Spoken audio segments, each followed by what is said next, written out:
이런 귀한 시간을 허락해 주셔서 너무 감사드립니다. 우리가 지금부터 하나님께서 어떻게 신앙의 선배들을 통하여 교회를 이루어 나가시고 이 땅 가운데 그리스도의 복음을 이끌어 가셨는지를 우리가 좀 살펴보고자 합니다. 그러한 역사의 사실을 바라보면서 우리 2000년대를 살아가고 있는 우리 성도들이 과연 어떤 모습과 태도를 가지고 하나님을 섬기며 교회와 성도를 섬겨낼지 우리가 묵상할 수 있는 은혜를 허락하여 주시옵소서. 함께할 줄 믿사오며 살아계신 우리 주 예수님의 이름으로 기도를 드립니다. 이 책을 일단은 제가 좀 소개를 드릴게요. 혹시 이 책 보신 적 있으신가요? 없습니다. 없으신가요? 네. 이 책은 이제 나은성 교수님이 쓰신 이것이 복음이다. 이것이 복음이다. 근데 이제 이 나은성 교수님 쓰신 이 책은 제가 이제 이 책을 보면서 제가 뭘 느끼냐면 참 일반 교회 역사에서 다루지 않는 내용들을 참 많이 다루고 있다. 그래서 이제 나은성 교수님을 통해서 제가 저희 이제 안양대학교 신대원에서 나은성 교수님이 그리고 이제 신대원에서도 꽤 오래 강의를 하셨거든요. 근데 이제 나은성 교수님 같은 경우는 이제 개혁 신앙의 입장에서 이제 역사 신앙을 가르치시는데 나은성 교수님 통해서 보면 수많은 정보를 인물에 대한 정보를 많이 알아요. 인물에 대한 정보를. 그래서 어떤 초대교회 때 그런 이제 어떤 신앙의 선배들, 그 종교개혁 당시에 어떤 그런 신앙의 선배들, 그러면서 그런 그 또 나은성 교수님이 또 많이 주목했던 분이 누구냐면 그 여성들에 대해서 신앙의 여성들에 대해서 굉장히 이제 많은 부분에서 이제 연구를 하셨던 분이시라서 참 이제 어떤 인물 중심의 교회사를 보기에는 나은성 교수님 책이 굉장히 좋다라는 이제 생각이 이제 많이 들고요. 그리고 이제 이 김광채 교수님이라는 분 같은 경우는 솔직히 아는 분들만 알아요. 아는 분들만 아는데 이분도 이제 안양대학교에서 이제 이분은 학부는 말고 신대원에서만 이제 강의를 한 4, 5년 하셨던 분이시고 그 개신대학교가 원래 개혁교단의 신학교긴 한데 나중에 이제 개혁도 이제 몇 개로 막 분리돼가지고 저기 신림동에 그 국제신학대학원하고 거기도 거기는 개혁국제, 여기는 개신교단이라고. 근데 개신교단은 그렇게 유명하진 않지만 학생도 MDB 학생 1, 2, 3학 합쳐서 50명도 안 돼요. 50명도 안 되는데 이상하게 만약에 뭐 총신이든 우리 안양대학교든 여기서 MDB를 마친 학생들이 목회학 석사과정 마친 학생들이 역사신학을 공부하러 간다 그럴 때 대부분 물론 총신이나 뭐 그냥 안양 다니는 친구도 있고 총신 가는 친구도 있지만 개신대학원을 간다는 사람들이 간혹 있어요. 역사신학을 공부하러 나는 개신대학원을 간다. 그러면 왜 개신대학원에 누가 있길래 가느냐 할 때 이 김광채 교수님을 찾아서 가는 거죠. 그러니까 이 김광채 교수님 같은 경우는 어떤 분이시냐면 교부학의 대가라고 보시면 돼요. 교부학의 대가인데 교부 중에서도 여러분들이 제일 잘 알고 계시는 분이 누가 계시죠? 어거스틴. 그렇죠. 어거스틴을 이분은 전문적으로 연구하신 분인데요. 근데 우리나라에 어거스틴을 전문적으로 연구하신 분이 딱 두 분 계세요. 천주교회, 로마 천주교회 로마 카톨릭 최순민 신부님, 그리고 우리나라에서는 이 김광채 교수님 딱 두 분이세요. 그러니까 예를 들면 이제 뭐 어거스틴의 삼위일체론이다, 아니면 무슨 뭐 어거스틴의 뭐 고백론, 신국론, 그런 책들은 뭐 여기저기서 많이 번역을 하셨죠. 유명한 교수님들이. 근데 제가 봤을 때는 이제 어떤 누구의 글을 번역을 한다고 했을 때는 그분의 사상과 그 사람 배경에 대해서도 충분히 알고 어떤 그 사람에 대한 존경, 그런 것들 충분히 이렇게 그걸 하는 분이 진짜 저는 이제 번역을 할 수 있다고 보거든요. 근데 그런 차원에서 봤을 때 로마 천주교회 최순민 신부님이라는 분과 이 김광채 교수님 분 외에는 한국 교회에 대해서 어거스틴을 전문적으로 연구하신 분은 없다.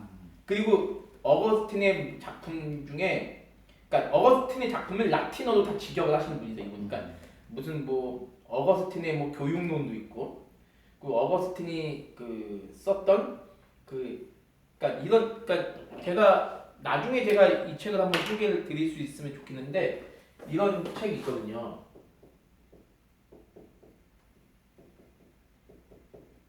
이런 책이 있거든요. 이게 어거스틴의 조직신학인데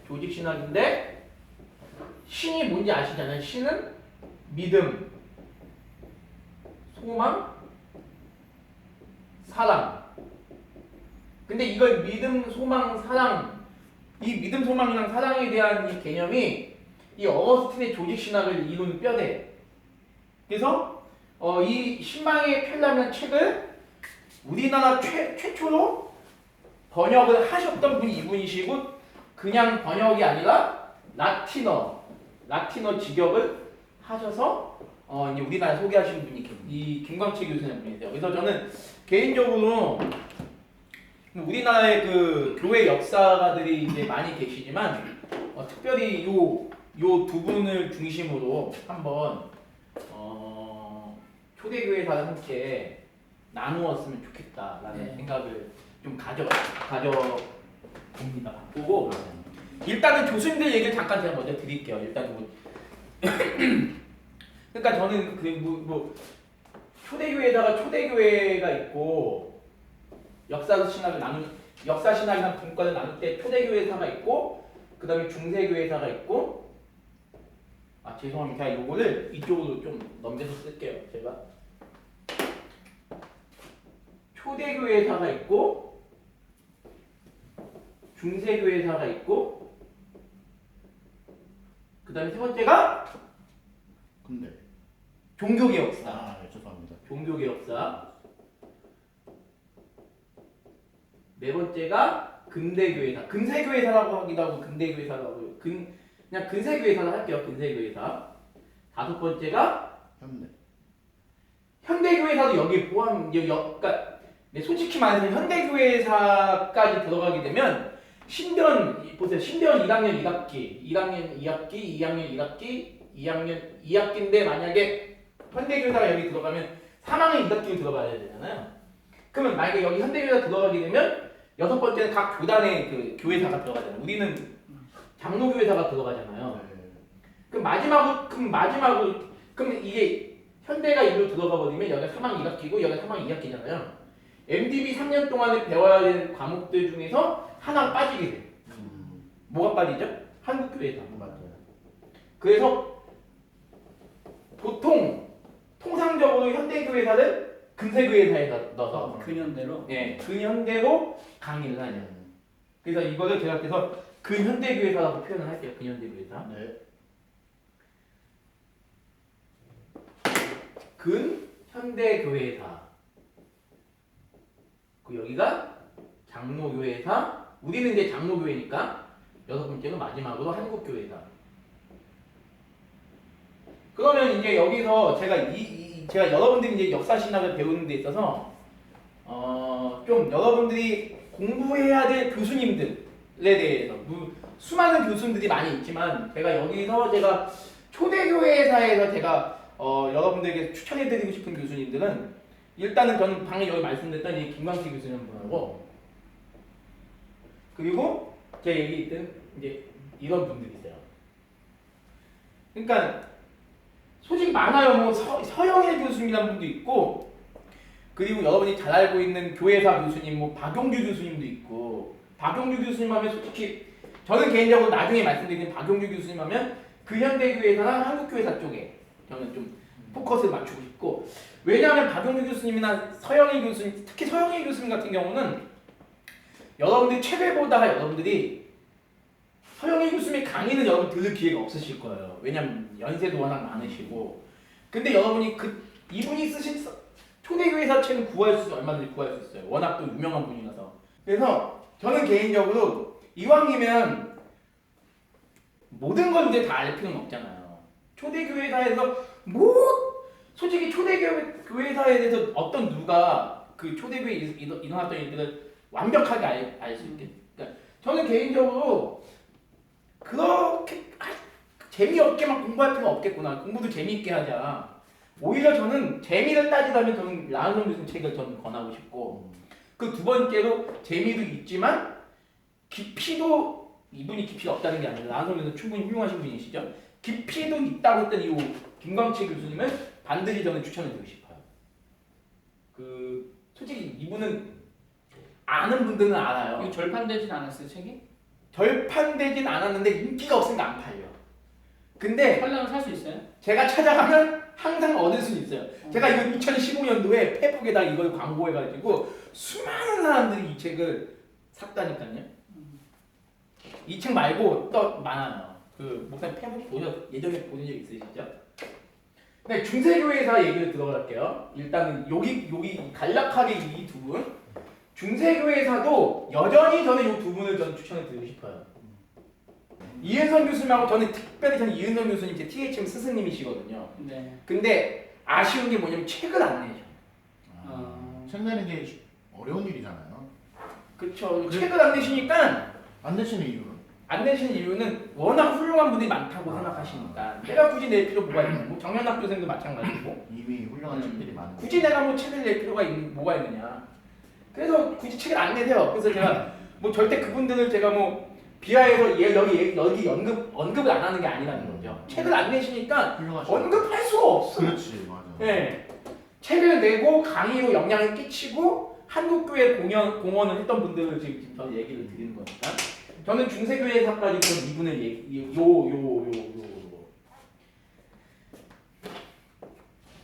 그리고 종교개혁사 여기서부터 좀 달라질 수 있어요. 종교개혁사 좀 인원이 많아질 수 있어요. 네. 종교개혁사 같은 경우는 김광식 교수님이 도해 종교개혁사라는 책을 내셨어요.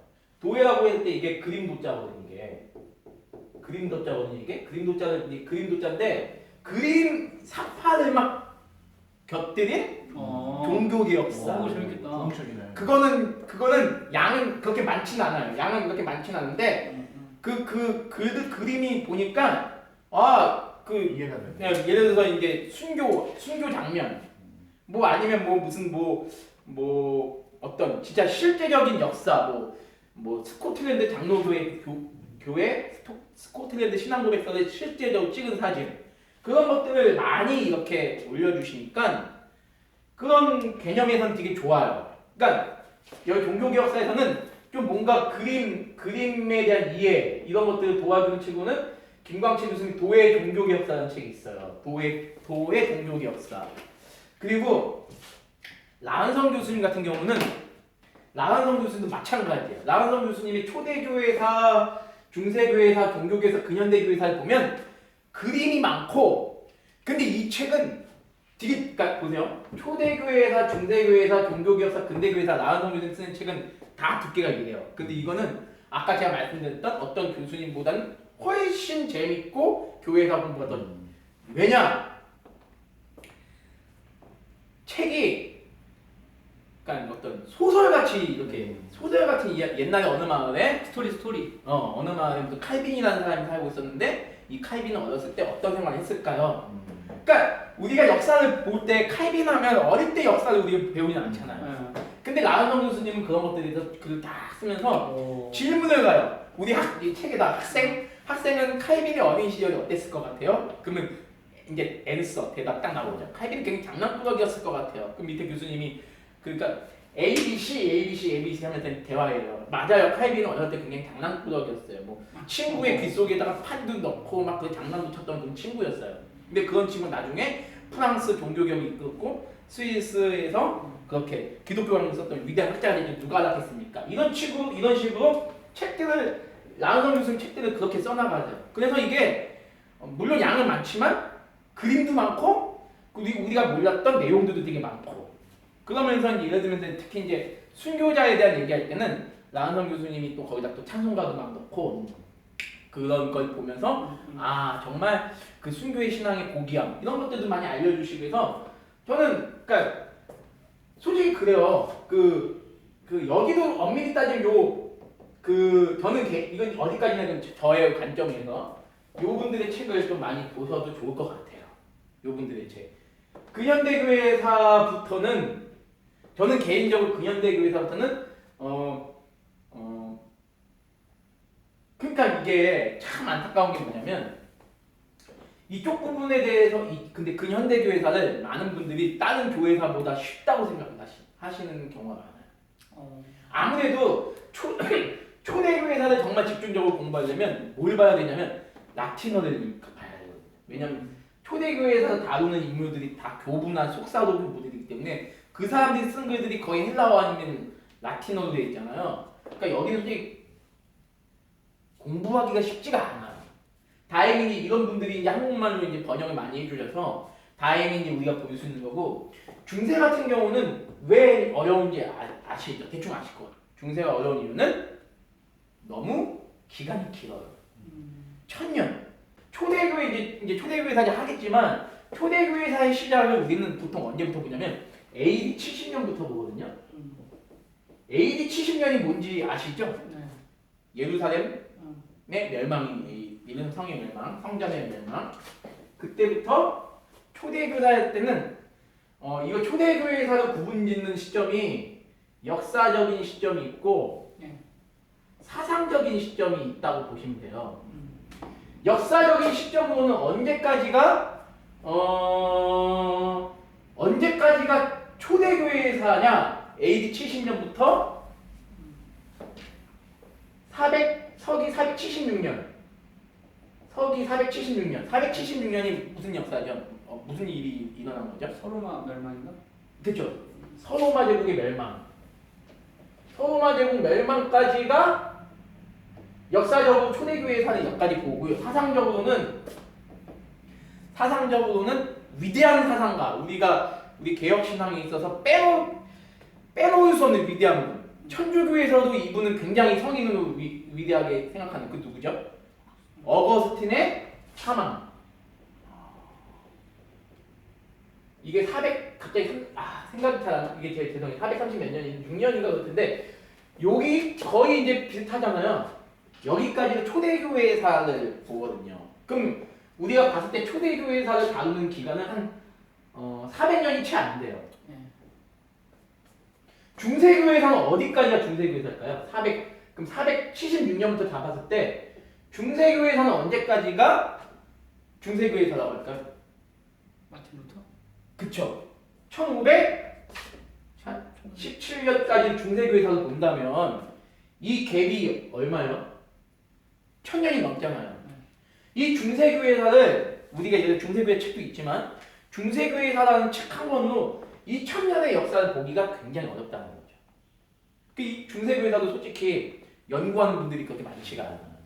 그 시대가 이해가 잘 안 되는 시대라서 중세교회 아무래도 자체가 그러니까 중세교회를 연구하려면 솔직히 목사님 말씀대로 중세는 거의 천주교 역사거든요.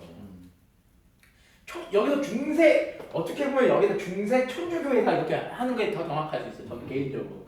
왜냐하면 중세 때는 개신교회가 개신교회가 없잖아요, 목사님. 숨어 있는 무슨 후스나 그런 사보나몰라 무슨 위클리프 이런 사람들 외에는 거의 왈도파 이런 사람에는 거의 없기 때문에 중세교회사는 솔직히 공부하기 너무 어려워요. 그 중세는 주로 중세 교회사 때는 서로마 제국 죄송합니다. 이게 로마 동로마죠. 동로마 제국 역사도 있거든요. 분명히 보세요, 목사님. 잘 보세요. 로마가 이렇게 있는데 서로마가 멸망을 했어요. 서로마가 멸망하고 그러면 나중에 1453년까지 동로마 제국이 있거든요. 근데 동로마 제국을 우리는 또 다른 말로 하잖아요. 비잔틴 예, 그죠. 비잔틴 제국이라고 얘기하잖아. 비잔틴 제국. 근데 웃긴 건 뭐냐면 비잔틴 제국 때 기독교를 뭐라고 그러죠 우리가? 정교회라고 그러잖아요. 정교회. 정교회가 우리나라도 한 7, 80개 되거든요.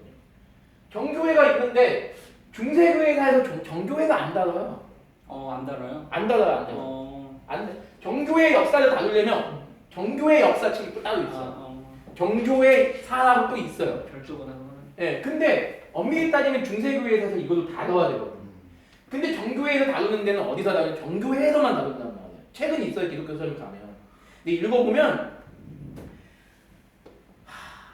진짜 그러니까 이게 만약에 이걸 정교회 역사를 우리가 애초에 이미 신전이나 그런 데서 배웠으면 좀 익숙한데요. 이게 진짜 재미가 없어. 근데 정교회 하면 여러분 제일 떠오르는 건 뭔지 아세요? 정교회 하면 제일 떠오르는 거. 성물 그쵸? 그거를 이제 이콘, 예수님 형상, 사도들 형상 그런 것들이 되게 많거든요. 우리는 그것밖에 모른다는 거야. 음. 근데 정교회가 알고 보니까 교리적으로도 잘못된 게 많고 뭐 신앙 고백이나 뭐 똑같은 거죠. 신앙 고백도 되게 잘못된 게 많고 천주교회랑도 다른 게 없어요. 근데 이런 것까지 다 배우게 되면요 중세교회에서 책 한 권을 보자면 MDB 1학년 2학기 한 학기 동안 이걸 다 못 배운다는 거죠. 근데 제가 드리고 싶은 말씀은 우리는 뭐 목회자로서 꾸준히 공부를 해야 되니까 근데 이런 거에 대해서 그래도 이런 거에 대해서 알려준다는 분들이 저는 이제 이론분들 그렇기 때문에 저는 이제 그 중세교회사가 역사적으로는 루터의 종교개혁으로 종교개혁이지만 사상적으로는 루터의 종교개혁으로 끝난다고 볼 수 있지만 역사적으로는 아까 말씀하신 1453년에 서로마 제국의 멸망으로 중세교회사는 끝나요. 비잔트 제국. 예. 근데 이건 안 가르친다는 거.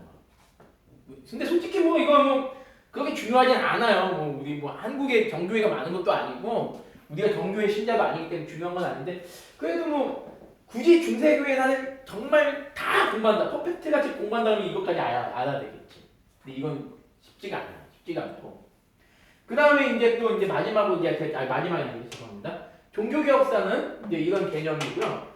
그리고 저는 김홍만 교수님 같은 분은 그러니까 참 저는 김홍만 교수님 저는 THM에서 김홍만 교수님한테도 역사신학을 배웠는데 그분은 저는 개인적으로 현대교회사의 축에 좀 끼고 싶어요. 왜냐면 김홍만 교수를 통하면 무슨 현대교회를 이끌었던 막 그런 사상가들 많잖아요. 뭐 C.S. 루이스나 뭐 리차드 포스터나 뭐 아니면 지금 현재 뭐 이것이 긍정의 힘 뭐 그런 책을 누구죠? 네, 그런 분들에 대해서 굉장히 이런 현대 사상가들에 대해서 이거는 좋고 이건 잘못됐고 좋고 잘못된 것을 분명하게 얘기해 줄 수 있는 분은 제가 봤을 때 김홍만 교수님 같은 분은 현대교회사에서는 충분히 이분의 책들을 이분의 가르침을 충분히 저는 수용할 수 있겠다라는 생각이 들고 근대교회사도 저는 근데 이게 김광채 교수님이 근대교회사 책을 쓰시긴 했는데 생각보다 양이 많지는 않아요. 그래서 저는 그러니까 근대교회사가 또 중요한 게 뭐냐면 근대교회사 하면 주로 이제 한 300년이거든요. 이거도 종교개혁사가 제일 짧아요. 한 200년 역사예요. 17세기까지. 17세기부터 근대교회 거의 근현대교회사라고 그냥 할게요. 20세기까지 역사는 21세기까지 역사는 한 300년 여기도 한 3,400년 잡을 때 근데 여기서 무수한 사건들이 많이 일어나요. 여러분들이 가장 기억나는 근현대교회에서 가장 대표적인 사건 아까 말씀하신 대각성. 영적 대각성 운동 그 전에 영적 대각성 운동의 원조라고 할 수 있는 청교도 혁명 청교도도 다 여기 다 포함이 되거든. 그런데 이제 청교도가 근데 이제 중요한 건 뭐냐면 이렇게 유럽만 볼게요. 유럽 대륙에서 여기서 참 많은 일들이 많이 현대 사상의 뿌리들이 여기서 많이 나타나요. 무슨 뭐 계몽주의다, 이신론이다, 뭐 실용주의다, 뭐 이런 개념 경험론, 베이컨의 경험론 이런 것들이 다 언제냐면 다 이때예요. 근데 이것들이 일어날 수밖에 없었던 그 토양의 그 씨앗이 뭐냐면 경건주의거든요. 경건주의. 독일 경건주의.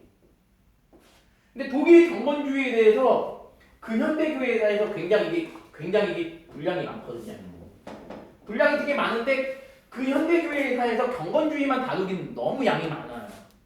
왜냐면 목사님 말씀하신 영적 대각성 운동도 다뤄야 되고 존 휘필드, 뭐 에드워즈 그런 사람들 많잖아요. 그 청교도 하면 또 다뤄야 될 사람 너무 많잖아요. 근데 거기에 경건주의까지 다루려면 근데 저는 개인적으로 그 현대교회사는 청교도나 영적 대각성이나 또 무슨 많은 프랑스 혁명 다 다루는데 경건주의. 저는 이 세 가지가 근대 교회사의 가장 큰 핵심이라고 보거든요. 근데 이 경건주의는 저는 그냥 한 권으로 보시는 게 좋겠다. 그래서 경건주의를 제대로 공부를 하시려면 저는 그 한 분을 추천을 합니다. 왜냐면 혹시 백석대학교에 이번에 은퇴하셨어요. 주윤만. 주도홍 처음 들어. 주도홍 교수님. 안양대학교에서 작년에 딱 2년 강의하셨다고 그러더라고요. 주도홍 교수님. 경건주의에 있어서 이분만큼 우리나라에서 따라갈 수 있는 분이 없다. 저는 감히 얘기를 드리고 싶어요. 아마 이거는 저뿐만 아니라 많은 분들이 이해하실 거거든요. 네. 주도홍 교수님의 경건주의를 여러분이 한번 근데 그렇게까지 뭐 공부를 하면 좋지만 그러니까 아무튼 주도홍 교수님이 경건주의 역사는 이분이 전문이다. 난 사실은 알면 되실 것 같고요. 장로교회에서는 저는 개인적으로 합동신학대학원의 오덕교 교수님을 추천을 드려요. 오덕교 교수님.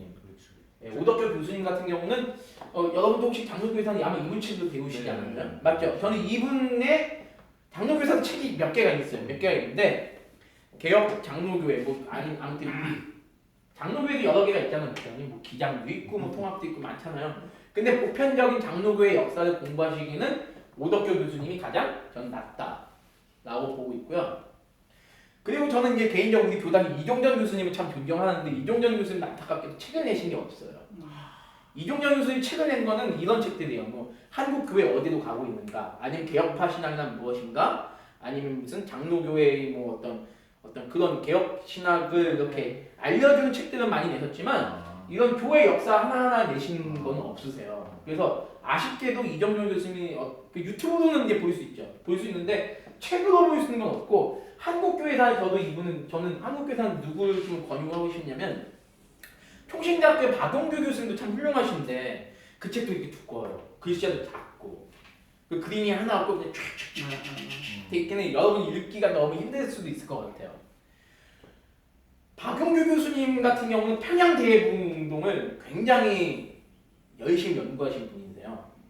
우리나라 역사에서 평양대회운동의 중요성, 그래서 그런 것들을 근데 이제 그런 것들은 여러분들이 자료를 찾으면 충분히 나와요. 저한테도 있으니까 한번 그런 것들을 공부하기에는 그런 자료를 보면 충분할 것 같고, 최고 제가 말씀을 드린다면 김영재 교수님이라고 계세요. 지금 원로신데 합동신학대학원의 역사신학 교수였던 김영재 교수님. 이분이 한국교회사 책이 있어요. 두 분이 저도 이 책은 보긴 했는데 이 책이 그래도 우리가 봤을 때 제일 어떤 성경적인 관점에서 한국 교회를 잘 이렇게 해석하신 분이 아닐까, 저는 이제 그런 생각이 들어요. 그래서 이제 대충 이해가 되시죠? 초대 중세 종교 교회. 그래서 어떤 책들을 주로 보시는 게 좋겠다. 솔직히 역사신학 교수님들 되게 많거든요. 많은데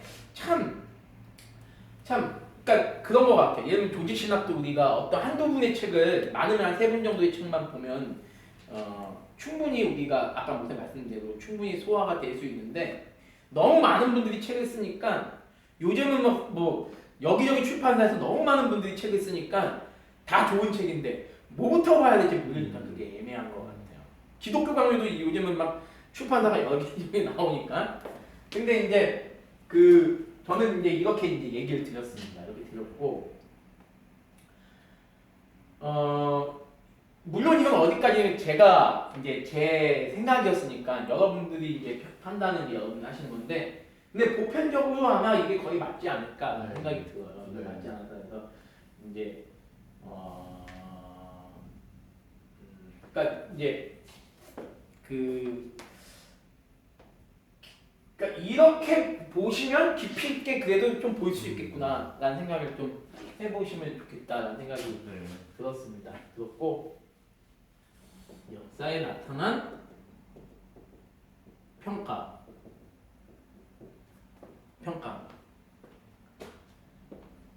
그러면 하나님께서 하신 일이라고 했을 때 이게 참 여기서부터 이제 고민을 좀 많이 해보고 싶은데, 하나님께서 하신 일이 맞잖아요. 분명히 역사는 우리가 이제 신학적으로도 하나님의 어떤 예정과 작정, 섭리, 그거를 그러니까 저는 개인적으로 역사 신학은 조직 신학이랑 함께 가야 된다는 생각을 두 분 다 아마 하실 거예요, 목사님. 그렇죠? 역사 신학은 반드시 조직 신학이랑 함께 가야 된다. 목사님도 동의하시죠? 네. 그래서 저는 개인적으로 조직 신학이라고 했을 때 조직 신학 때 역사 신학 이 개념이 없어요. 보통 학교에서 THM 과정 보면 조직과 역사를 같이 놓을 때도 많아요. 이제 물론 이제 2년 동안 배우는 양의 한도가 있어서 조직 신학 따로, 역사 신학 따로 하지만 저는 그 조직 신학을 제대로 공부하기 위해서는 이 역사 신학을 배워야 된다. 왜 역사 신학을 배워야 되냐면 목사님 말씀대로 이 하나님께서 이 조직 신학의 모든 교리들의 그 토대를 이 역사를 통해서 신앙의 선배들을 통해서 이루신 것을 배우는 게 이 역사거든요. 여기 교리를 배운다면 이 교리를 어떻게 형성시켜 나가는지 그걸 배우는 게 역사신학이고 그 역사신학을 배우는 분이 교리를 모르는 건 말이 안 돼요. 왜냐하면 역사신학에서는 반드시 교리 형성 과정이 분명히 나오기 때문에 그래서 이 둘은 결코 뗄 수가 없는데 목사님 말씀대로 정말 교리신학 관점에서 하나님께서 하신 일이 역사가 맞잖아요. 역사가 맞잖아요. 동시에 목사님 말씀하신 대로 역사에 나타난 후대의 평가도 우리가 봐야 되는 거예요. 후대의 평가도 봐야 되는 거죠. 그래서 당연히 이 후대의 평가를 통해서 우리가 지금 내 자신을 보는 거잖아요. 그래서 이제 이런 얘기를 많이 해요. 뭐냐면 저는 이 두 가지를 저는 이제 합쳐가지고 이제 김광채 교수님 말을 빌어서 제가 사용을 한다면 역사라는 것은 바로 뭐냐면 과거지향적이 아니라 미래지향적인 사람들이 끊임없는 과거의 사건들을 통하여 미래지향적인 사람들이 끊임없는 대화와 성찰을 반복해가는 과정. 전 이것이 이제 역사를 공부하는 이유다라고 저는 생각이 들고요. 특별히 저는 그런 차원에서 이 역사신학은 거울이라고 봐요. 어떤 거울? 신학의 거울이라고 봐요. 물론 내가 보는 것도 아니 이거는 이제 그것도 다 얘기를 해요. 역사 신학은 뭐다? 신학의 거울이다. 네. 원래 있는 말이에요? 아니면... 이 표현을 이제 주로 많이 쓰시는 분이 이승구 교수님. 역사 신학은 신학의 거울이다. 그럼 조직 신학은 뭐냐? 조직 신학은 두 분이 잘 아실 것 같은데 우리 목사님 그 역사 신학은 신학의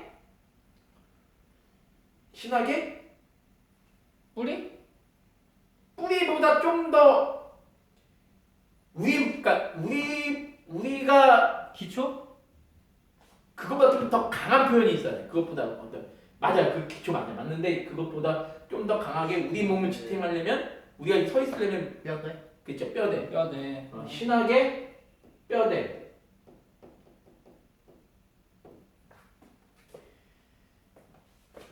성경신학은 신약학, 구약학. 성경신학은 줄기. 신학의 줄기. 예, 목사님 말씀 잘하셨어요. 신학의 줄기. 그 다음에 뭐가 있죠? 그 다음에 마지막으로 열매. 꽃. 꽃이 뭐죠, 목사님? 설교. 실천신학. 실천신학. 신학의 꽃이다. 네, 꽃이다. 열매 맺어야 됩니다. 그러니까 결국에는 엄밀히 따지면 모든 신학은 다 이 실천신학에서 존재하는 거죠. 목사님들이 하고 있는 이 목회를 위해서 역사신학도 필요하고 조지신학도 필요하고 성경신학도 필요하다. 그래서 엄밀히 말하면 솔직히 목회자는 이걸 다 열심히 해야 되겠죠. 그렇죠. 정말 열심히 해야 되는데 뭐 제일 흥미가 없는 부분이 요. 아니 요즘에는 제일 인기가 있죠. 근데 요즘 제일 인기 있는. 요즘 세대에는 제일 인기가 있는 분야죠. 근데 이 성경신학이 참 조심해야 될 부분이 뭐냐면 대부분 성경신학을 잘 공부하는 데가 대부분 자유주의 쪽에서 많이 해요. 그걸 아시면 좋을 것 같아요. 왜냐면 그 보통 장로교 학교들은 역사 신학을 초대, 중세, 중 이렇게 나눠서 하고 조지 신학도 서론, 신론, 인간론, 기독론 다 하거든요. 근데 장신이나 감신이나 한신대 가보면 조지 신학이 그냥 1년에 그냥 7개죠. 조지 신학 분과가 7개죠. 7개 쫙 다거든요. 1학년, 그러니까 조지 만약에 한신대를 예를 들게요. 한신 같은 경우는 MDB 2학년 1학기 때 서론, 신론, 인간론, 2학기 때 기독론, 구원론, 교리론, 종말론 다 다루는 거예요. 근데 우리는 1학년 1학기 서론, 2학기 신론 이렇게 하나하나 다루는데 여기는 쫙 다뤄요. 그 다음에 한신 같은 경우는 뭘 가르치는 대신 현대신학 과목들이 쫙쫙쫙쫙 있어요. 회퍼의 신학, 바르티, 몰트만의 신학 그런 게 많아요. 이거 못 배워. 이것도 강의 가능합니까? 아 가능합니다. 오케이 나중에 이거 꼭 해줘야 돼. 현대신학에 관심이 많거든. 회퍼의 신학이 걔네들은 1학년 때부터 쫙 나가요. 근데 이제 우리는 그거에 대해서는 그냥 현대신학 그냥 나쁜 거니까 배우면 안 돼. 그러니까 이건 그냥 나빠 이렇게만 배우잖아. 뭔지도 모르고 나빠만 배우니까 딱 한 학기를 끝내요. 그럼 안 돼. 근데 이 현대신학은 저는 개인적으로 저는 학부 때는 한성기 교수님한테 배웠거든요. 현대신학 한성기 배웠는데 참 유익했어요. 한선희 교수님이 오히려 그런 분야 유익했어요. 잘 아시죠. 그리고 MDB 때는 이승구 교수님한테 배웠어요. 이승구 교수님, 한성기 교수님이나 현대신학을 가르치는 방법은 차이가 없어. 근데 되게 유익해요. 정말 유익해. 아 진짜 배우고 싶다. 네, 되게 유익해요. 되게 유익해서 이거는 좀 공부를 해볼 필요가 있어요. 있고 이 현대신학은 여기 들어가죠. 여기 조직신학에. 그러니까 조직신학에 들어가는 분과가 보통 뭘까요? 현대신학, 뭐 신론, 인간론, 기독론, 구원론, 교리론, 종말 이거 빼고 현대신학, 기독교 윤리학. 많은 분들이 기독교 윤리학을 실천신학으로 보는데 조지신학이에요. 조지신학. 목사님 여기 책 있네요. 위거찬 교수님. 조지신학, 현대신학. 그 다음에 조지신학을 다루는 분과가 변증학. 그 다음에 뭐 조지신학을 다룰 수 있는 분과가 무슨 뭐 기독교 윤리 있고 현대 있고 변증학 있고 또 뭐가 있냐면 조지 다룰 신조학. 신조학. 이런 것들은 다 조지신학이 다루는 과목이고요. 역사신학에서 다루는 것들은 또 많아요. 무슨 역사신학은 무슨 청교도 신학도 있고 아까 뭐 경건주의도 있고 복음주의도 있고 뭐 되게 많죠. 뭐 그런 거. 에드워드도 있고 뭐 히필드도 있고 많죠. 그리고 이제 성경신학하면 다룰 수 있는 게 뭐냐면 주경신학, 뭐 해석학, 뭐 성해석학 뭐 많잖아요. 사본학 그죠? 사본학. 근데 이제 자유주의에는 또 있어요. 뭐가 있냐면 본문 비평학. 자유주의는 이게 없으면 말이 안 되지. 근데 그게 자유주의가 아닌 장로교 학교에도 있잖아요. 그러면 그러니까 뭐 합신이나 그런 데 충분히 있을 수 있죠. 합신? 네. 왜냐하면 이걸 알아야 우리가 자유주의자들과 싸울 수 있다. 이제 그런 개념에서 있는데 솔직히 근데 저는 개인적으로 성경 신학도 열심히 본문 하는데 비평까지는 보통 하지 않아요? 본문 비평을 하는데 근데 저희 같은 경우는 솔직히 MDB 과정에서는 솔직히 개혁신학 입각해서 성경 해석 배우는 것도 굉장히 버겁긴 하죠. 이건 본문 비평은 솔직히 말해서 이것들을 중시 여기지 않는 학교에서는 굉장히 많이 해요. 결국에는 뭐 성경 신학 자체가 되게 중요하긴 한데 장로교단의 신학교들이 요거를 좀 커리를 좀 이렇게 이거를 솔직히 우리가 MDB 3년 동안 이걸 다 못 배우잖아요. 요것도 다 배워야 되고 요것도 다 배워야 되고 다 배워야 되는데 이거 그러니까 결국에는 우리는 그러니까 결국에 목사님들은 공부를 많이 해야 된다는 건데 아무튼 이렇게 나눠지고 있고 실천신학도 제일 종목이 많은 거예요. 맞지. 실천신학이 얼마나 많아요. 뭐 실천신학 목회학, 맞아요. 뭐 서유교학, 그 예배학, 목회 상담학 얼마나 많아. 그다음에 여기다 임상 목회까지 또 있어요. 그 임상 목회까지 또. 뭐 만들면 다 실천이지. 뭐 가정사역, 뭐 청소년, 뭐 아동, 기독교 교육 다 여기다 들어가요. 다. 근데 이것까지 다 공부한다는 거는 정말 그러니까 이것까지 다 공부한다는 건 정말 힘들 것 같고요. 막 실천신학은 내가 알기로 한 문과가 한 20개 이상 되는 것 같아요. 그리고 가정사용용이 해가지고 방선기 이랜들 이분이 이제 강의하셨던 적도 있고 뭐 청소년 뭐 무슨 뭐 아동 뭐 실버 목회 뭐 미혼모 목회도 있어 미혼모 목회 이런 거 다 실천신학을 다 다루는 과목이거든요. 근데 이거 언제 우리가 다 공부하냐고. 그러니까 제가 봤을 때는 그러니까 결국에는 이 실천신학이 신학의 꽃이 맞는 것 같아요. 맞는데 이 신학의 꽃을 피기 위해서는 요것들이 기본이 돼야 된다. 그러니까 결국에는 그러니까 이승우 교수님 하시는 말씀이 늘 이거였어요. 이거 원래는 이거를 제대로 하신 분들이 목산수를 받는 거다. 내가 얘기한 적 있어서 내가 우리가 그때 참 신학이 참 어렵구나. 그래서 저도 신대원 과정이 3년이라는 게 말이 안 된다고 봐요. 그치. 신대원 과정이 3년 등록금만 좀 싸주면 5년 6년 해도 되죠. 등록금 너무 비싸. 그렇긴 하죠. 너무 비싼데. 한 7년 해야지. 근데 적어도 저는 요 두 개는 반드시 목회자라면 정말 열심히 해야 되겠다라는 생각은. 성경 신학은 목사님 되고 나서도 충분히 할 수 있다고 저는 생각해요. 왜냐하면 우리는 늘 설교를 준비하는 분들이다 보니까 여러 가지 주석을 볼 수 있잖아요. 근데 물론 이것도 충분히 할 수 있지만 왠지 이거는 MDB 때 제대로 공부를 하지 않으면 나중에 내가 어떤 책을 봐야 될지 맞아요. 어떤 교수님의 강의를 들을지 모르기 때문에 제가 이걸 잠깐 얘기 드린 거거든요. 이런 분들이 책을 공부할 보시면- 시간도 안 나. 저거 그쵸. 네. 레포트하기 바쁘고 교회 사역하기 바쁘고 하니까 사역하면은 저거 공부가 힘들어요. 교회에서 어떤 목사님이 이거를 막 호응적으로 봐주시는 분도 꽤 많지 않고요. 그래서 이런 얘기를 잠시 드린 거예요. 어떻게 보면 그것도 역사잖아요. 목사님 말씀하신 대로 어떤 한 사람이 역사잖아요. 결국에는 역사는 절대로 역사는 절대적이지가 않는 것 같아요. 그러니까 나는 역사가 평가해 줄 것입니다. 뭐 이런 거 있잖아요. 네. 그 말이 별로 의미가 없는 것 같아요. 그럼요. 여전히 이승만 대통령은 오래되었지만은 그를 평가하는 거 극명하게 갈리니까. 그럼요. 박정희 대통령 마찬가지예요. 마찬가지. 전두환 대통령 마찬가지. 뭐 김대중 대통령도 마찬가지일 거예요. 김영삼 누구든지 마찬가지일 건데 모든 역사는 결국에는 관점의 역사예요. 맞아. 관점의 역사이기 때문에 저는 역사 신학 특히 역사신 조지 신학은 그래도 관점은 아니잖아요. 성경적으로 가장 다른 거를 거의 그쵸 그걸 개혁 신학을 결국 외치는 관점이 관점이 전제니까. 네. 근데 역사는 그지 못해. 근데 솔직히 실천 신학도 보니까요. 실천 신학도 관점이 다 달라. 예를 들면 동성애도 실천 신학이 다르잖아요. 너무 다르잖아 이게.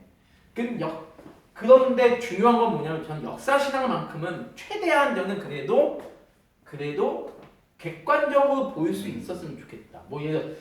근데 보니까요 역사 신학을 객관적으로 보게 되면 나중에 실천 신학도 객관적으로 볼 수밖에 없게 되겠다는 생각도 들어요. 왜냐하면 결국에 역사가 아까 조지 신학과 같이 간다고 했잖아요. 조지 신학과 같이 가기 때문에 결국엔 바른 조지 신학 관점을 우리가 추구한다면 바른 역사 관점을 추구할 수밖에 없게 되는 것 같더라고요. 그래서 저는 개인적으로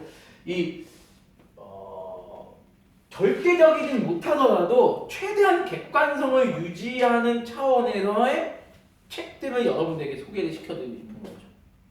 그래서 저는 그래서 그런 차원에서 초대교회다 같은 경우는 저는 이 분의 책을 좀 여러분에게 권하고 싶은 내용이죠. 그래서 이제 아까 전에도 신학의 거울이다 그랬는데 역사 신학이 신학의 거울인데 내 얼굴을 보고 내가 하루에도 거울 여러 번 보시잖아요. 여러분들도.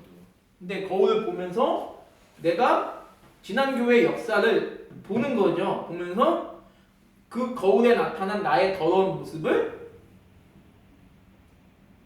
깨끗이 닦아주는 역할. 그 역할이 역사신학의 역할이 아닐까. 그래서 저는 역사신학을 신학의 거울이다. 이승구 교수님의 이 표현에 전적으로 저는 공감을 하고 있고 그래서 충분히 우리 역사신학을 통해서 교회에 대한 잘못을 수정할 수 있겠구나. 많은 부분에서 그런 생각이 들어요. 네. 아 공감 안 하시면 공감 안 하신다고 얘기하는데. 안할 게 뭐 있어요? 이거 당연한 네, 당연한 근데 이제 지금 초대교회는 이제 잠깐 이제 들어간다면 지금 몇 시, 지금 그러면 뭐 이제 1시간 안에 끝내도록 하겠습니다. 초대교회 역사에서 세 가지 중요한 사건이 있어요. 핵심 세 가지. 1, 2, 3. 초대교회 역사의 핵심 세 가지. 일단 박해가 있을 테고. 그쵸? 순교 역사예요. 그 박해.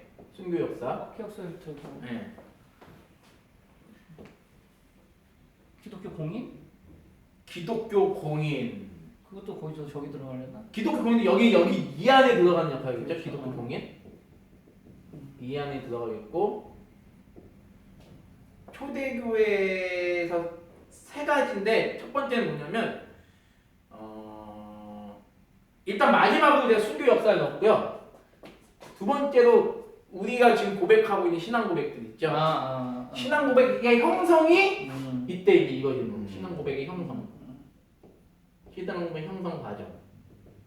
그럼 첫 번째가 뭐냐면 첫 번째가 뭘까요? 선교? 선교 좀 더 구체적으로. 구체적으로요? 예, 좀 더 선교 구체적으로. 로마 선교? 로마 선교 전이지.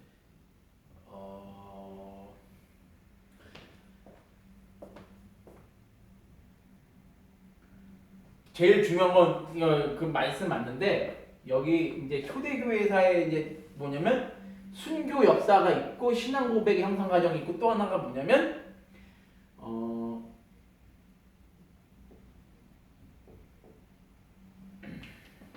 이렇게 표현할게요. 지역 종교에서 제국 종교의 과정 이렇게 좀 표현해 드릴게요. 제도화. 예, 그렇죠. 여기서 이제 이 세 가지 핵심을 알면 초대교회사의 흐름을 이제 좀 알 수 있겠구나. 초대교회사를 어떤 분 또 고대교회사라고도 표현을 해요. 근데 이제 그 김광채 교수님이라는 분이 고대교리사라는 책을 썼어요. 고대교리사. 두께가 요만한데 고대교리사를 읽어보면요. 우리한테 알려지지 않는 그 당시 무수한 신앙 고백이 있다. 근데 그런 거는 꼭 책을 안 사도 돼요. 책을 안 사도 되고 나중에 뭐 이제 한번 이제 뵈러 갈 건데 김광채 교수님 그 고대교리사 그 책이 워낙 그 책이 없는데 그런 책은 구할 수 있으면 구하는데 거기 내용들을 우리가 인용하는 것도 되게 좋겠다. 왜냐하면 그게 전혀 모르거든요. 우리는 흔히 우리가 보편신조라 그러면 뭐 칼케돈, 니케아, 아타나시우스, 사도신조 이 정도인데 거기는 그런 게 아니야. 너무나 수많은 내용들을 그러니까 당시 뭐 라틴어나 헬라어로 쓰였던 뭐 그 신앙 고백의 역사 그것들이 되게 많아요. 그러니까 그 교리들이 나중에 그 교리들을 차곡차곡 모아서 나중에 우리가 가지고 있는 그런 뭐 니케아 신조나 칼케돈 신조나 그런 신조가 되는 거라는 거죠. 그래서 이제 이 초대교회사에서 그러니까 주로 이제 우리는 초대교회라는 말을 많이 쓰는데 초대교회사의 이 신앙 고백을 형성 과정을 보면 그 당시 참 이런 우리가 가졌던 그런 신앙 고백이 참 많았구나라는 걸 이제 알 수가 있어요. 그래서 되게 좋은 자료. 그런 자료를 내가 뭐 보일 수 있으면 되게 좋겠다는 생각도 들고 그리고 이 책이 좋은 점은 뭐냐면 그 기독교회가 어떻게 당시 로마가 그렇게 혹독하게 교회를 박해했음에도 불구하고 어떻게 전 세계적인 종교가 됐을까에 대해서 그 역사적인 배경도 아주 잘 뭐 서영일 교수님의 그 초대교회사에도 그런 내용들이 있는데 거기는 한 100페이지 이상 돼 있기 때문에 너무 지루해. 근데 이건 한 2, 3페이지 그것도 글씨가 이제 커서 이제 읽기가 굉장히 아주 좋습니다. 좋아서 여러분들이 공부하기 굉장히 좋으실 거예요. 그래서 이제 제가 아까 전에 말을 좀 잘못 표현했는데 첫 번째 초대교회사가 뭐냐면 그러니까 순교자 교회 시대 순교자 교회 시대에서 이제 국가교회 시대 또는 제국교회 시대로 넘어가는 그 역사의 과정을 다루는 게 이제 초대교회사다라는 거 좀 기억하시면 좋을 것 같아요. 기억하시면 좋을 것 같은데 그러니까 이게 이제 초대교사로 이제 오늘부터 이제 본격적으로 한번 볼게요. 그러면 네. 본격적으로 볼게요. 본격적으로 보는데 초대교회사의 범위를 아까 제가 얘기했던 다시 한번 제가 짧게 다시 한번 요약을 드릴게요. 초대교회사 하면 첫 번째가 정치적, 두 번째가 사상적, 세 번째가 역사적. 세 번째 역사적. 자, 초대교회사는 정치적으로는 서로마 제국이 아까 제가 말씀드렸던 서로마 제국의 멸망 476년. 사상적으로는 어거스틴의 세상을 떠난 430년. 역사적으로는 언제까요? 누구 교황 때부터 중세 시작됐다고 보던데. 그레고리우스. 그레고리우스. 네. 그게 이제 여기에 이제 들어가죠. 여기 들어가죠. 그레고리우스 황제. 역사적으로는 451년이 여기 뭐죠? 451년? 이거는 교리사적이라고도 얘기 드릴게요. 교리사적. 451년 뭐지? 451년. 칼케톤인가? 칼케돈 공인. 맞아. 초대교회사의 구분 여기까지가 여기 이후부터 이제 중세라고 이제 중세교회사의 시작이라고 보시는데 그 초대교회사는 정치적으로는 이렇게 서로마 제국 멸망 476년, 사상적으로는 어거스틴의 소천 430년, 역사적으로는 칼케돈 공의가 일어난 451년. 이 공통점이 다 뭐죠? 다 5세기. 5세기 중엽. 5세기 중엽까지가 무슨 역사였다? 초대교회 역사였다. 그럼 어디서부터? 언제부터? AD 70년. 예루살렘 성전 멸망. 아니 근데 네로는 그 전이잖아요. 네네네. 그 네로까지는 이제 성경 역사로 보는 거죠. 왜냐면 이제 성경의 계시가 이제 교회사로 보는 게 아니고 종결의 역사.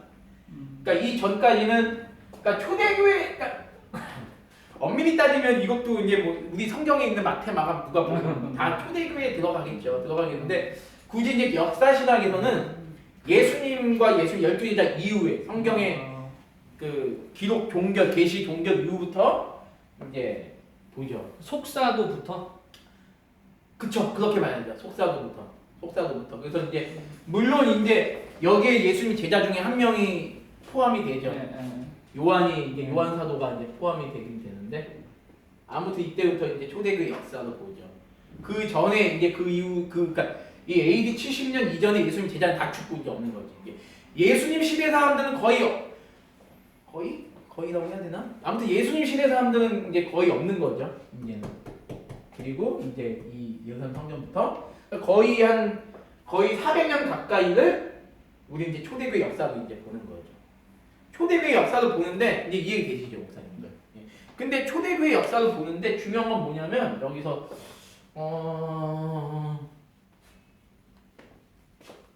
중요한 건 뭐냐면 이제 그러면 근데 초대교회 역사를 보기 전에 초대교회의 배경을 또 봐야 돼. 배경을.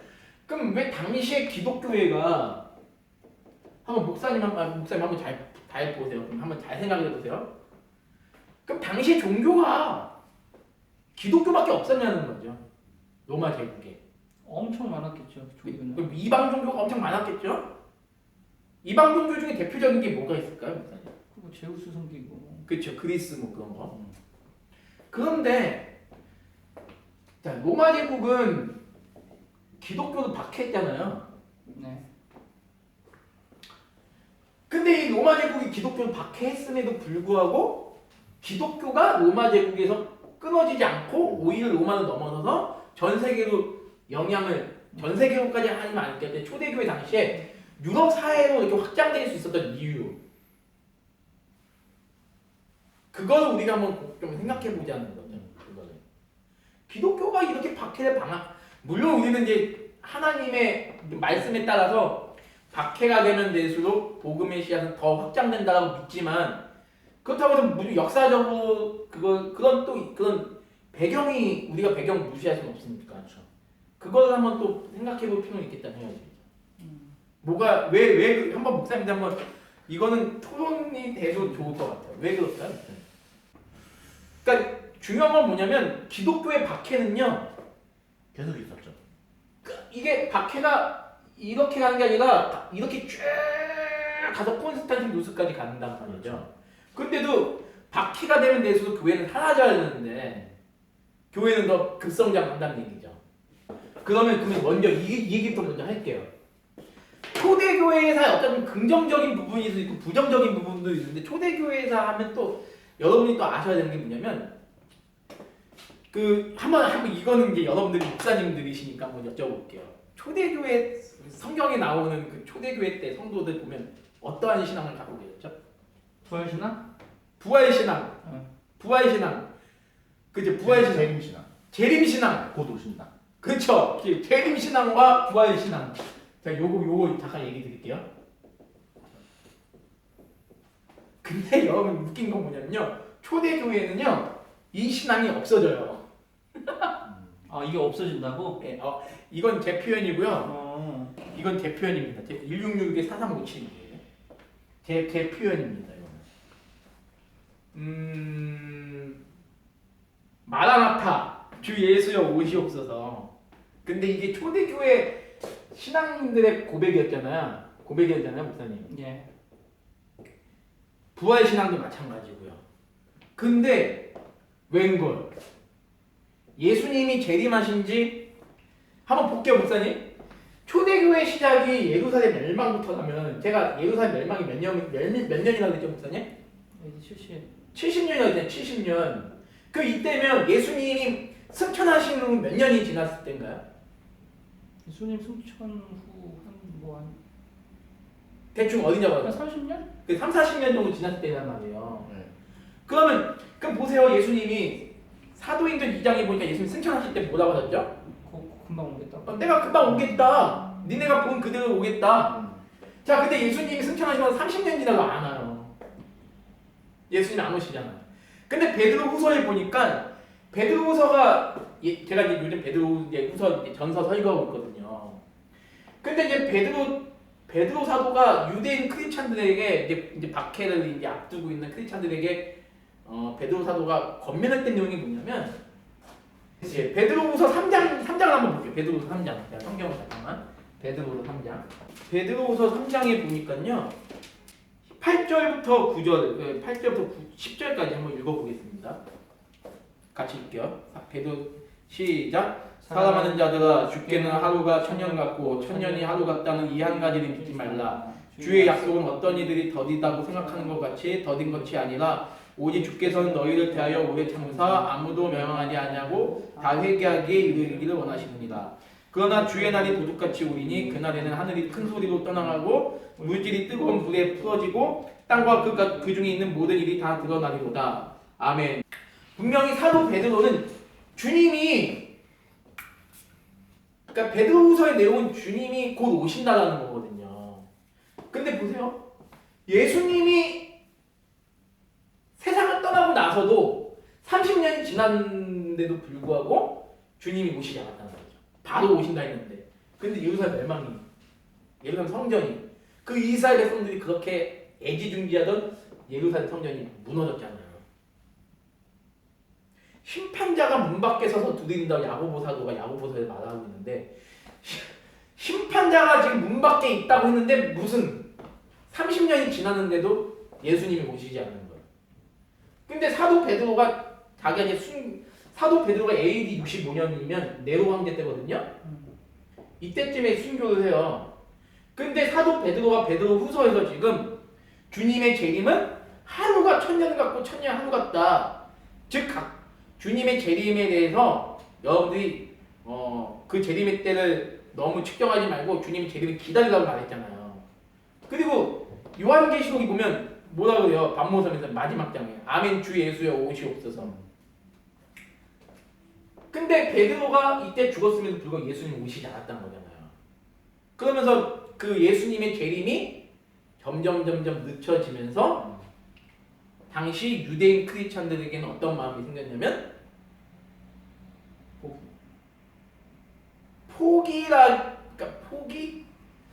포기라기보다는 그죠? 포기라는 말을 쓰는 게 낫겠네요. 그 재림에 예수님이 자기네가 살아있을 때 예수님이 오실 거라는 생각을 아예 포기하게 되는 거죠. 그러면서 그 재림과 부활에 대한 소망, 그 소망이 이제는 점점 사라지면서 초대교회는 종말론적 공동체에서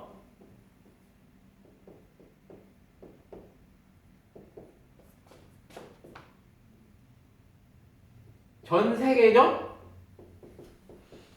공동체로 변해가는 상황이 초대교회의 역사다. 그래서 이 책이 어떻게 표현하고 있냐면 이 책에서 초대교회는 종말론적 공동체로 출발을 했지만 점차 제도교회로 탈바꿈해가는 시기다라고 그렇게 이제 평가를 하고 있습니다. 그러니까 초대교회 신앙은 재림과 부활의 신앙으로 출발했다가 점점 전 세계적으로 제도화된 공동체로 변해가는 시기가 바로 뭐다? 초대교회의 역사다. 이 정도. 근데 이제 요게 이제 지금 이게 제도교회가 이제 돼가고 있다는 얘기는 뭐냐면요. 이 제도교회는 곧 무슨 교회를 얘기한다? 중세교회를 얘기한다. 중세교회의 역사는 곧 천주교회를 얘기한다. 천주교회가 형성이 되면서 이 종말론적 공동체는 완전히 사라지게 되죠. 그게 이제 중세교회의 역사로 이제 배우는 건데 중요한 건 뭐냐면 중세교회의 역사를 통해서 우리가 보게 되면 그러니까 한번 생각을 해보세요. 교황제가 생기면서 과연 교황제가 왜 생겼을까? 한번 여러분이 한번 생각을 해보시죠. 교황제가 왜 생겼을까? 정말 종말론적 공동체를 지향하고 예수님의 재림을 지향한다면 과연 교황제가 왜 생겼을까? 교황제가 필요가 없었겠죠. 그쵸. 종말론적 공동체로. 왜 필요가 없었을까요? 저는 이 책에도 설명되어 있지만 결국에는 기독교가 공인된 게 물론 우리로서는 너무 좋죠. 신앙이 잘 얻었으니까. 근데 어떤 지금 와서 역사적인 관점을 보니까 이것도 이제 반대로 보는 분이 계시겠지만 대부분의 역사들이 보는 관점 봤을 이 교황제가 생긴 것도 그렇고 결국에는 기독교 타락도 중세교회의 타락이잖아요. 결국에는 이 종말론적 공동체가 사라진 것 자체가 이미 교회의 타락을 예견하고 있는 것이다. 그래서 되게 떨린다. 그래서 교황제는 굉장히 그러니까 교황제는 뭐냐면 종말론적 공동체를 아예 무너뜨린 하나의 원흉이다. 저는 이렇게 보는 거죠. 뭐 책에서도 이제 그런 이제 저는 좀 더 강하게 얘기를 하는 부분이고 중세교회 역사에서 이 교황제도는 죄송한 말이지만 로마 천주교 믿는 분한테는 정말 죄송한 말이지만 있어서는 안 될 제도가 시작된 거다. 우리 개혁 신앙이 추구하는 모토가 이미 개혁된 상태로 가자. 그럼 무슨 말이냐면 초대교회의 정신으로 돌아가자는 거거든요. 그럼 초대교회의 정신으로 돌아가자는데 그 초대교회는 어디까지 얘기를 하는 거냐면 이 성경 역사까지 얘기를 하는 거기 때문에 사도행전 그렇죠. 그 역사로 물론 목사님 말씀대로 우리가 그런 역사로 돌아가기 힘들겠지만 이미 제도화된 교회가 있는데 어떻게 우리가 그 역사로 돌아가게 되죠? 정신과 우리의 생활 태도라도 그 초대교회 당시에 돌아가자는 그런 이제 개념을 갖는 것이고 그래서 초대교회라고 하면 오늘 여기까지만 원래 오늘 저거 말씀드리려고 헬레니즘 문화에 대해서 좀 얘기해요. 헬레니즘 그 크잖아요, 헬레니즘. 헬레니즘이 없었으면요 이것만 말씀해. 헬레니즘이 없었으면 기독교는 절대 그렇게 그 핍박 가운데서 발전될 수 없었다. 헬레니즘. 그냥 그게 좀 오늘 그건 다음 주에 할게요. 근데 저는 그렇게 얘기를 했으면 좋겠어요. 저는 우리 저는 참 우리가 좀 모든 게 하나님의 은혜잖아요, 목사님. 근데 너무 하나님의 은혜만 얘기를 해버리면 안 될 것 같아. 그러면 이거 초대교회에서 배울 게 하나도 없어요, 진짜. 제가 왜 이 얘기를 하냐면 초대교회 목사님 상식적으로 한번 핍박 가운데 교회가 성장한다는 게 우리의 이성적으로 이해가 안 가잖아요, 목사님. 그 이해가 안 가기 때문에 하나님의 은혜를 얘기하는 거랑 이해가 안 가니까 아이 몰라 이거 그냥 무조건 이거 하나님의 은혜로 된 거 이렇게 얘기하면 분명히 다른 거 같아요. 그렇죠. 교회 역사의 그 증거는 분명히 결국에는 우리가 이걸 통해서 교회 역사를 통해서 보는 게 뭐냐면 하나님의 은혜를 발견하는 거잖아요. 하나님의 은혜를 발견하기 위해서 교회 역사를 바라보는 거지. 이런 건 하나님이 이 땅에 보내준 그런 신앙의 선배들 역사는 다 무시해도 되고 모두 그냥 다 이거는 다 하나님의 은혜다라고 고백하는 건 아닌 것 같다는 생각이 들어요. 그러니까 저는 그래서 목사님들이 좀 잘못한 게 많다고 봐. 너무 기복신앙을 발견해요. 기도하면 된다. 기도하면 뭐 병 다 낫는다. 근데 초대교회 역사를 배우면 그게 아니거든요. 기도에도 다 참수당하고 기도에도 짐승에 찢겨 죽고 다 그래요. 그런 면에도 불구하고 교회가 커가는 거는 뭐냐면 그런 어떤 역사적인 배경을 무시해서는 안 된다는 얘기를 제가 드리고 싶은 건데 그 역사적인 배경이 헬레니즘 문화였다는 거죠. 하나님은 그 헬레니즘 문화를 통해서 기독교회가 커가게 만드셨던 거예요. 커가게. 그 또 하나가 뭐냐면 헬레니즘 문화와 함께 또 하나가 뭐냐면 그 유대 전쟁. 유대 전쟁? 네, 유대 전쟁. 이 두 가지가 기독교의 역사를 이끌어가는데 큰 그 발전을 했다. 근데 이거는 다음 주에 얘기를 오늘 하나만 말씀드리면 오늘 마지막 하나만 말씀을 드리면 초대교회 세 가지 아까 배웠잖아요. 근데 초대교회 핵심은 그 세 가지고 특징 이번에 초대교회 특징, 초대교회사의 특징 딱 해가지고 세 가지 말씀드린 첫 번째가 아까 뭐냐면 종말론적 공동체에서 제가 얘기 드렸죠. 좀 전에 종말론적 공동체에서 제도적 교회로 전환.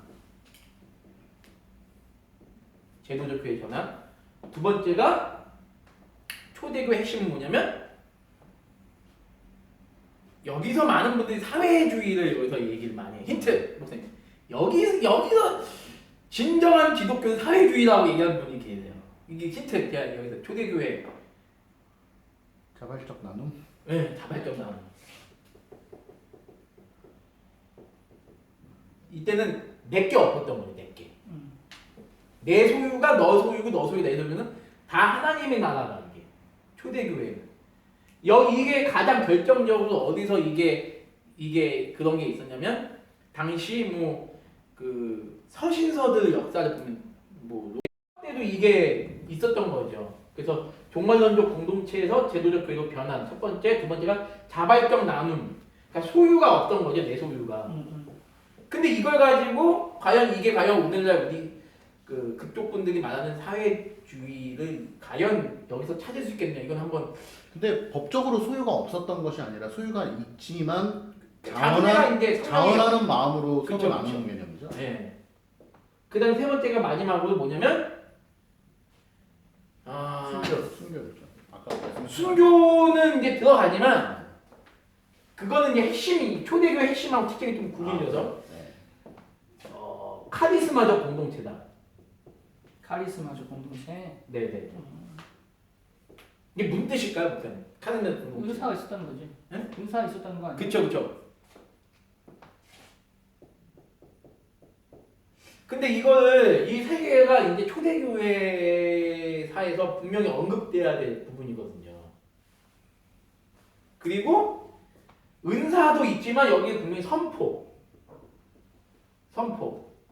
이 사람들은요 그 어떤 때보다도 목숨을 걸고 자신의 신앙을 선포하고 죽었던 시대거든요. 그러니까 어떻게 보면 개혁주의라고 했을 때 초대교회의 정신으로 돌아갔을 때는 이 부분까지도 저는 갈 수 있어야 된다. 근데 이제 오늘날 과연 많은 개혁교회가 전도에 대해서 얼마나 그 영향을 맞아요. 그거 반성해야 돼요. 예, 저는 그거를 개혁교회에 가면 단순히 교리나 뭐 어떤 신앙 고백이나 어떤 그 예배 형태의 초대교회감뿐만 아니라 이 부분까지 저는 근데 이 부분을 너무 도외시하는 거는 분명 문제가 있겠다. 네. 그러니까 이 세 가지가 핵심이다는 거예요. 근데 요거랑 요거는 한번 좀 요 두 가지는 한번 우리 시대 좀 고민을 해볼 필요는 있을 것 같아요. 요거는 이제 과연 우리가 그런 어떤 개혁 신앙의 정신들을 살고 있는지, 그 요거는 과연 그런 사회민주주의를 얘기하는 사람들의 그 근거가 과연 이게 적합한 것인가? 초대교회는 민주주의가 아니고 사회주의였다 막 이런 식으로. 근데 그런 것들. 이게 근데 역사를 배우다 보면 또 그게 아니라는 걸 또 알거든요. 이 사람들이 물론 자발적으로 거긴 거지만 그렇게 사회주의 안 하고 싶어도 할 수밖에 없는 배경이거든요. 이때는. 왜냐면 공동체가 함께 내가 지금 숨어서 그죠? 네. 살아가야 되니까. 내가 지금 숨어서 살고 있는데. 그러니까. 매매가 안 되니까. 내 거를 내가 맞아. 그 공동체죠, 공동체. 경제 공동체. 그쵸. 나만 잘 먹고 잘 산다? 나쁜 안 되지 그거는. 어쩔 수 없는 상황에 그러니까. 또 물론 이제 이게 사도행전 나오는 건 자발적인 이제 개념이었지만 그렇다고 그걸 하나님이 법으로 딱 해가지고 니네 이렇게 살아야 된다라고 얘기 하신 것도 아닌데 이분들이 그렇게 한 거기 때문에 뭐 그걸 가지고 아니 주의 은혜가 충만한 사람들이 복음을 위하여 하나님을 위하여 자신의 물질을 함께 나누고 내놓는 것이 너무나 자연스러웠던 거죠. 그렇죠. 그런 개념을 봐야 되는데 참 아무튼 그래요. 오늘 여기까지 할까요? 고생 많으셨습니다.